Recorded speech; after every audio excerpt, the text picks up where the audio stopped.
ভাবি কি দেবরের কাপড় ধুয়ে দিতে পারবে? ভাবি দেবরের কাপড় কেন দেবে? দেবরের হাত কি হয়েছে? দেবরের সমস্যাটা কোথায়? ভাবি কেন দেবে?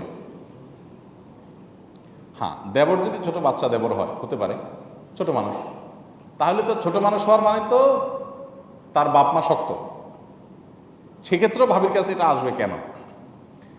আসতে পারে ভাবি তার ছোট দেবরকে তার কাজ করে দিল, মানে শ্বশুর শাশুড়ির কাজ আগায় দিল, আলহামদুলিল্লাহ, এটা প্রশংসনীয়, এটা করলে তিনি সব পাবেন।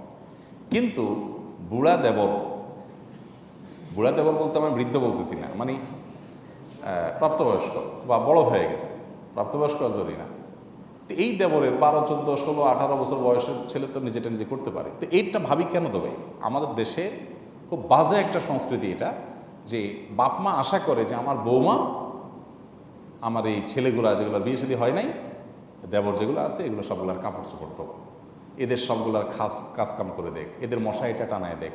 খুবই গর্হিত কাজ ভাবিদেরকে দিয়ে এগুলো করানো, এটা তো তার ডিউটি না। তুমি চান্দু হাত পা তো তোমার ভালো আছে, তুমি নিজের হাত পা ভালো থাকতে ওই ভদ্র মহিলাকে দিয়ে কেন দেওয়া?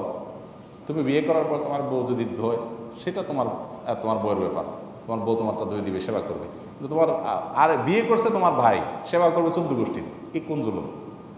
বিয়ে করছে একজন, কাপড় ধোয়াবে সবার। এটা বাংলাদেশে এই অত্যাচার অবিচারটা আছে, এটা হওয়া উচিত না। মেয়েদের প্রতি অবিচার, এটা শুধু অবিচার না, এখান থেকে বহু ফেতনার দুয়ার উন্মুক্ত হয়, ফেতনার দুয়ার। হ্যাঁ, যদি ফেতনার কোনো আশঙ্কা না থাকে, আর ভাবি উলিনি করে দেবেন অসুস্থ বা বিজি বা নিজে থেকে করেন তিনি, এবং ফেতনার কোনো আশঙ্কা না থাকে, তাহলে তো ভিন্ন কথা, সেটা নাজায়েজ হবে না।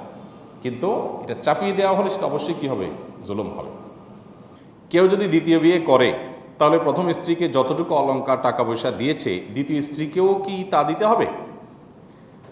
যদি দ্বিতীয় বিয়ে করেন, তাহলে প্রথম স্ত্রীকে যা যা অলংকার দিয়েছেন দ্বিতীয় স্ত্রীকে তা দিতে হবে কিনা, এই প্রশ্ন উত্তর হলো যে আপনার এই দানটা কোন হিসাবে ছিল। প্রথম স্ত্রীকে যেটা দিয়েছেন যদি মহর হিসাবে হয়, তাহলে মহরটা যার যার হিসাব আলাদা, সব স্ত্রীর মহরের পরিমাণ একরকম হয় না। এটা বংশগত একটা ট্র্যাডিশন, তারপর মেয়ের কোয়ালিফিকেশন, সার্বিক যোগ্যতা, সামাজিক অবস্থান, তাদের পারিবারিক প্রচলন, এই সবগুলোর উপর নির্ভর করে। একটা মেয়ে তার মহর হতে পারে 2 লাখ, আবার একটা মেয়ের মহর 1 লাখ টাকা হতে পারে। অতএব এই ক্ষেত্রে সমতা রক্ষা করা জরুরি না যে প্রথম স্ত্রীকে আমি অলংকার মহর হিসাবে দিয়েছি 10 ভরি, দ্বিতীয় স্ত্রীকে 10 ভরি দিতে হবে। দ্বিতীয় স্ত্রী বেশিও দিতে পারেন, কমও দিতে পারেন, সেটা নেগোসিয়েশন কী হয়েছে তার উপর নির্ভর করে।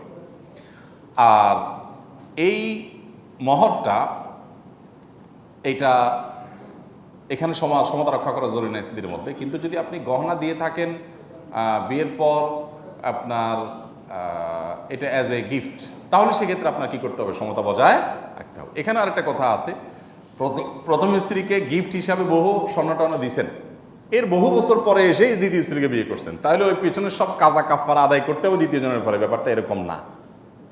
কথা কি বুঝাতে পারছি? আগের যেগুলো দিয়েছেন সেগুলোর কোনো কাজা কাফারা আদায় করতে হবে না, যে ওইগুলো সেম দিতে হবে। এখন বিয়ের পর থেকে নতুন করে যা দিবেন সেগুলো কি করতে হবে? সমান দিতে হবে। এক্ষেত্রে সমতা রক্ষা করা জরুরি এবং আবশ্যক। জাযাকাল্লাহ খাইর।